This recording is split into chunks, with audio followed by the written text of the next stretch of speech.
There, everybody. Excuse me. This is Dawson. I'm back with another movie review for you today.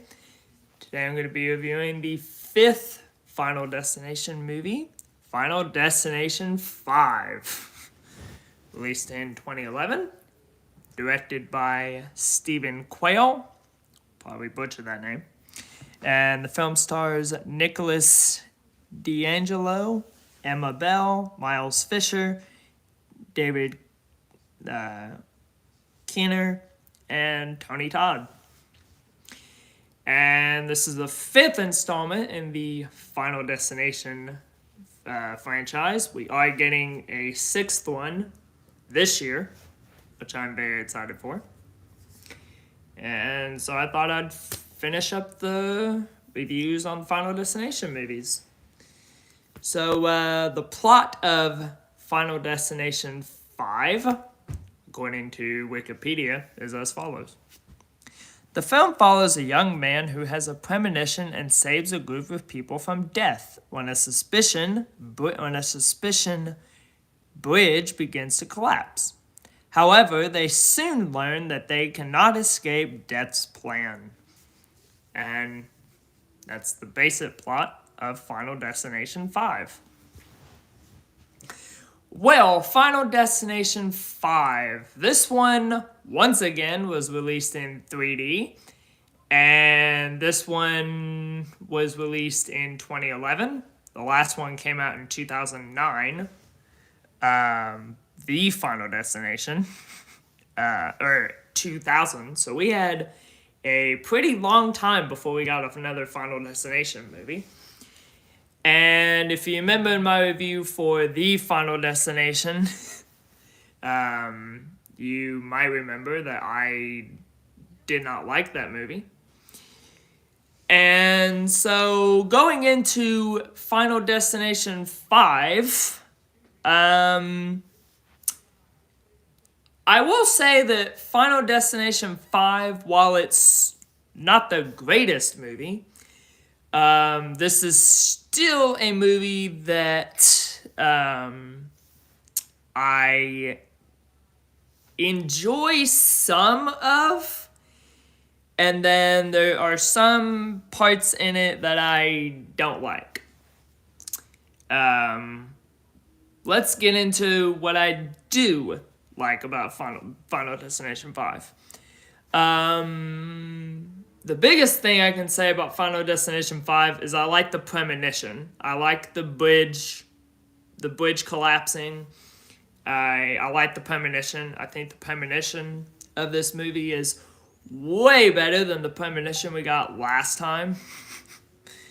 year, or in the previous movie, with the car derby. So I do like the premonition. I do think the premonition of Final Destination 5 is good. I think the cast of this movie is good. You've got Nicholas D'Angelo as Sam Lawton, the main guy that has to save everybody. He's good. I like him. Emma Bell as Molly Harper. She's good. I like her.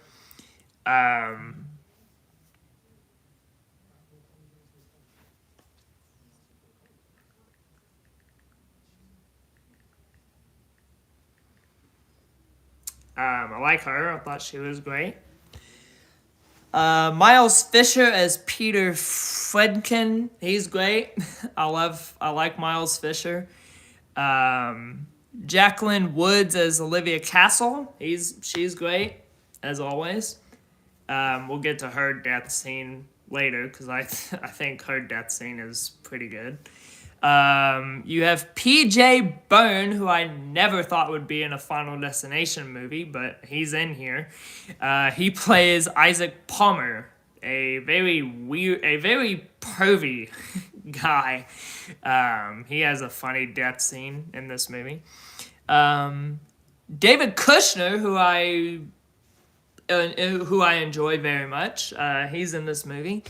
So I like him. And then you have the late great Tony Todd as William Bloodworth. I'm the only reason I watch these movies is for Tony Todd, and I'm very happy to say that he will be back in the next one. Apparently, he filmed all of his scenes before he passed away, so I'm grateful for that. So yeah, everybody else in the cast is great. I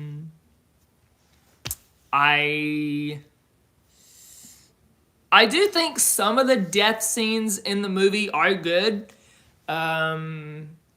You've got the gymnastics kill, Candace, where she's balancing on a beam where she's basically balancing on a beam, and she falls and breaks her leg in half. I thought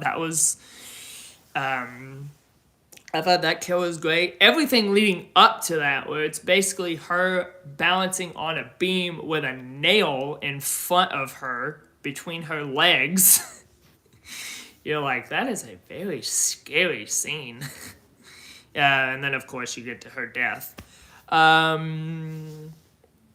think Candace's death, or Olivia's death, was great. Where basically she's getting laser eye surgery, and the doctor leaves her unattended, which is never something you should do when you're getting laser eye surgery. You never should leave.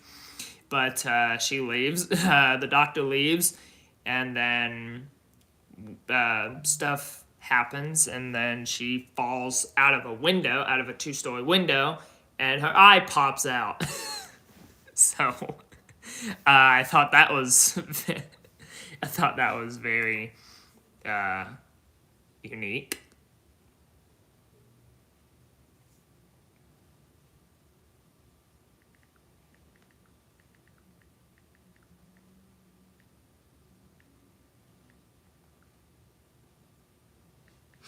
Hold on. Okay, yeah. So yeah. As far as things I didn't really care for in this movie, I thought some of the 3D could have been better. I think some of the writing is a little off. I just forgot. I forgot about PJ Burns' death. His death scene's funny. I like his death in the movie quite a lot. But overall, Final Destination 5, it's a big improvement over the previous one. But there are some things in it that I didn't really care for. But that's not to say Final Destination 5 is not a bad movie. I still prefer to watch this one over the previous one. And while we're on the subject of Final Destination, yesterday, the first one turned 20 years old yesterday. So happy anniversary to Final Destination, the first one. Right? Did Final Destination come out? Yeah, March 17th, 2000. So Final Destination turned 23 years old yesterday. I've already reviewed the first one, so if you want to see my thoughts on the first one, go check that out. But yeah, and so on a scale of 1 to 4 stars, I'm going to give Final Destination 5 a 3.5 out of 4 stars. 3.5 out of 4 stars for Final Destination 5. And that's my review of Final Destination 5. So next time, I will be back to talk about the brand new Final Destination movie, Final Destination Bloodlines. So whenever that releases and I have seen it, I will review it. I'm very much looking forward to that movie, so I can't wait to see what it's going to be. But as always, I'm Dawson. Thanks so much for watching. Don't forget to subscribe down below. And I'll see you next time in another movie review. Bye.